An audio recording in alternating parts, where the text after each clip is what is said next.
this was the morning of February 29th. Sanders is now calling for the resignation of Arkansas Board of Corrections member Giles. And that is because Arkansas Board of Corrections member Giles has been accused of facilitating sexual assault when he used to work at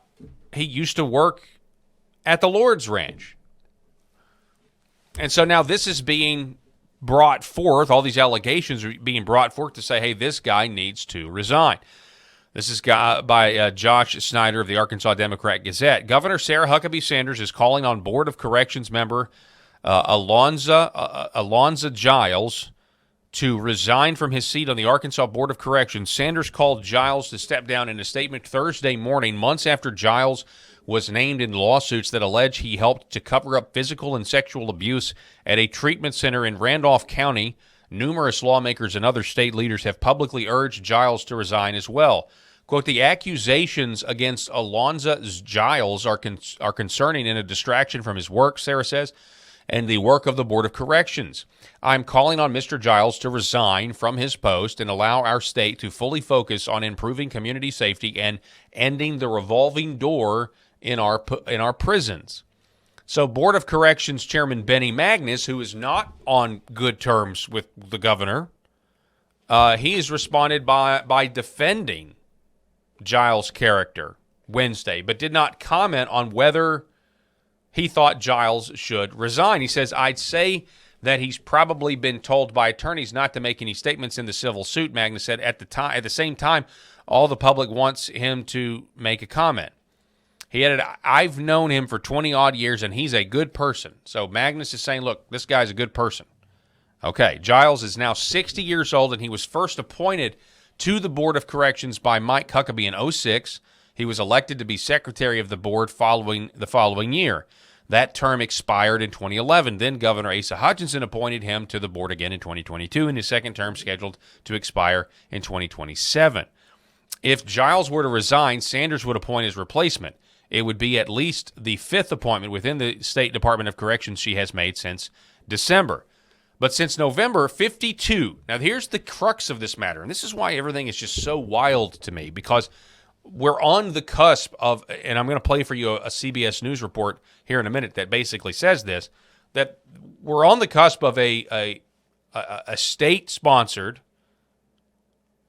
human trafficking ring.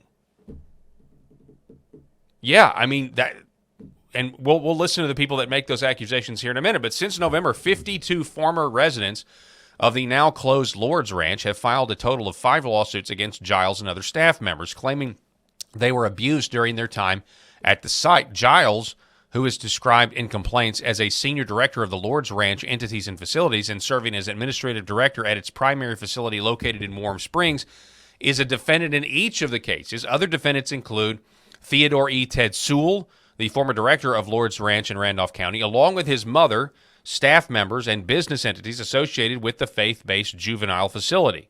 Now, the first lawsuit was filed November 6th of 2023 in the Eastern District of Arkansas and was followed by a second on January 9th. 3 more were filed January 26th.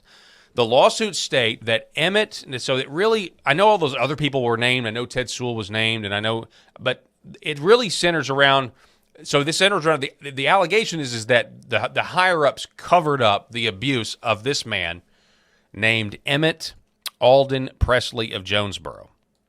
A former counselor for the Lord's Ranch, along with other staff members and some residents at the facility, sexually abused the plaintiffs, and that Giles, Sewell, and others in leadership positions covered up attempts to report the violations. Reports described in the complaint stretch as far back from the mid-1980s into the 2000s.